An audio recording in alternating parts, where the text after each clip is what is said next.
Guys, what's going on? It is Ash here coming at you today in Clash Royale, another Elixir Golem video for you guys, and today I have some high quality content using the new Elixir Golem for you guys. I am excited to share the possibilities, the potential of this new card that honestly is getting a lot of hate in the community. A lot of players are like, why would I want to give my opponent 4 Elixir off of a card? Are you crazy, Supercell? Well, today, maybe I can give you a little bit of faith, or at least have a little bit, or you guys can have a little bit more of an open mind, you guys who absolutely hate the idea of this new card. So check out the screenshot here, guys. It is Pyrameki. Pyrameki got the world's first ever 12-win Grand Challenge. There was a period of time where a few players, I think it was like not that many players worldwide, so no need to panic here. It's not like they got a ton of experience playing the card, but they were able to play the card long enough to, hey, win a Grand Challenge. He went 12-1, and he said this card seems really strong to him, which is really interesting to hear. So I want to go ahead and share one of those live matches with the help of Kent Golem. Huge shout out to my man Kent, a Japanese YouTuber. I'll have his channel link in the show notes below. Give him some love and throw him a subscription. He has a bunch of Elixir Golem content and gameplay and his opinion as well, especially if you understand Japanese. But today I want to share one of those replays. I actually want to share 2 of those live matches, kind of check out the new card in the hands of a pro player and kind of dissect, wait a second here, could this card actually be viable? A card where you give your opponent not 1, not 2, not 3, but 4 Elixir when he dies. Let's go ahead and jump into the gameplay really quickly, just in case you missed it. I do want to go ahead and share the actual stats of the card with you guys. So check it out. This is the tournament level standard Elixir Golem. Now, when you add up all his HP, it's very similar to a Golem, but you're only paying 3 Elixir initially to drop the card. 3 Elixir, and then the big trade-off is your opponent gets plus 4 Elixir later on after he's dead. But this card allows you to execute huge pushes only using a little bit of Elixir. Just a matter of, can you defend the counter push when your opponent has not only their surviving troops, but also 4 extra Elixir than you do to work with. Let's go ahead and just jump into the gameplay. Alright guys, so here we go. Now pay attention to the top of your screen inside this match. This was one of the guys who lost to my man Pyrameki. Pyrameki is also a YouTuber. I want to give him a big shout out. Obviously the player who got the first 12 win with this deck, or excuse me, with this card and this deck. It is a graveyard deck. So the first archetype that I thought of that would be a good fit for this card wasn't graveyard. It was actually rather 3 Musketeers. I thought that executing a huge 3 Musketeer push behind like an Elixir Golem in one lane, a Battle Ram in another lane, and still enough Elixir to kind of split split Minion Horde or support both lanes in addition to that is just so valuable. So here it goes, our very first Elixir Golem play here. Elixir Golem dies, but he splits 2 times, and the opponent has no extra Elixir left. So it gets to the tower. Remember, this is a tower targeting troop. Look at how much health those blobs have, those Elixir blobs. What is the correct terminology of those blobs? I have to actually look in the game here. I have the on my screenshot. But here comes a counterattack. The opponent now has a pretty decisive Elixir advantage, obviously. So let's see how they kind of play this out. I want to get the terminology right on this card. It is called, not a blob, but it is called a blob. It is a blob. Sentient blobs. Okay, they're sentient blobs, ladies and gentlemen. But we're actually going to lose that tower, and that's part of the danger of playing this card, right? Is that you give your opponent so much more Elixir to play with. We play aggressively right at the bridge, but we're able to execute this push only for 8 Elixir, right? A huge, essentially a Golem worth of HP played at the bridge with the graveyard in single Elixir time, able to take that tower down. The blobs go down, but look at the Elixir is pretty even still.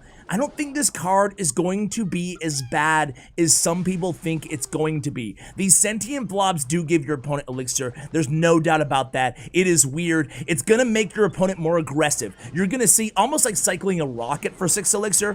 Your opponent, after they kill the blobs, I think they're just going to have the tendency to go all in and play maybe a little bit too aggressively, giving you an opportunity as the defender to hopefully take advantage of that aggression and get them to commit to pushes they wouldn't otherwise do, because they're figuring, hey, I just killed the Elixir Golem. I have to cash in on this Elixir advantage. Remember, you're essentially getting 8 Elixir worth of HP for 3 Elixir, so it's really interesting. It's really interesting to see how this all plays out. So here we go, getting a lot of damage to the King Tower, and as a matter of fact, that King Tower is down. It's a 3 crown using the Elixir Golem, all his blobs and all. So let's go ahead and look at it in another deck. This next deck did not win a grand challenge, just to throw it out there, but I wanted to give you guys another taste of the new card in a different deck. So again, it's going to be played at the top of your screen here, and this time it's going to be in a minor balloon furnace deck. Really like this card. I know I read all the comments on my first video. A lot of people just no love at all for this card. I don't know if I'm being overly optimistic, but I'm excited for it, man. To me, it does seem new. It does seem unique, even though some people are just like, yeah, not interested in this card. Me, I'm excited for it. Even that first match, if you go, maybe put me on mute, I'll shut up in the background and just go watch the gameplay. I think you'll walk away with a little bit more respect for the potential of this card. So here we go. We haven't used it yet, but we have it selected. And again, you can execute an 8 Elixir balloon golem push, essentially. Gonna be difficult for the opponent to defend. Sure, if they do, they get that extra Elixir. But here we go. We're gonna use it to kite here. So Lumberjack's gonna be killed. That's 4 Elixir worth of value right there. Lumberjack's killed. We still have our blobs, 2 blobs alive, and we go in with the balloon. So they do make contact with that battle ram, but no charge in the left. They go ahead and they use the they use a snowball, but look at how much tank value we're getting for 3 Elixir. We're gonna take that tower down, guys. I mean, man, and look at the Elixir. It's still pretty even here, and the opponent, they're going to go super aggressive again, thinking that, hey, I just stopped this stupid Elixir Golem. I need to get value here. We play another Elixir Golem on defense. I don't know about that play from a man. I would not advise using the Elixir Golem on defense like that. It was kind of a panic situation. We are going to probably be giving up the tower here. Yeah, we're definitely going to give up the tower. So despite that big mistake they made there, they're still able to come back and make this a contest here. Only 1 minute into the game here. We have less than half HP remaining on our King Tower, but you guys can already see how the dynamic of this one card really changes the feel of the game. I really enjoy it. I'll stop kind of drooling over this card. I just think it's going to be better than a lot of people think, honestly. And I've been wrong so many times before about stuff, but I do think that I have a pretty good sense for new cards, if they're going to be worthwhile or not, and this one excites me. So anyway, we have another Magic Archer set up here in the left lane, doing his work there, and 30 seconds remaining on the clock. Let's see if he plays the blob himself, the Elixir Golem. Elixir Golem was actually teased in the game like 2 years ago now. You guys remember that 2v2 photo? I'll see if I can drag it up somewhere. But it was actually teased in the game a long time ago. Here it goes. The Elixir Golem balloon in the pocket, ladies and gentlemen. Boom. That's a lot of tankage there.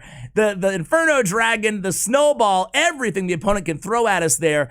Able to somehow keep that tower alive, but we bring it down to 364. Now here comes the huge epic push on offense. Luckily we have the Barbarians, and including cards like the Barbarians, like Executioner, like Exinado, strong defensive cards that you can get positive Elixir trades is going to be key, in my opinion, to finding success with the Elixir Golem.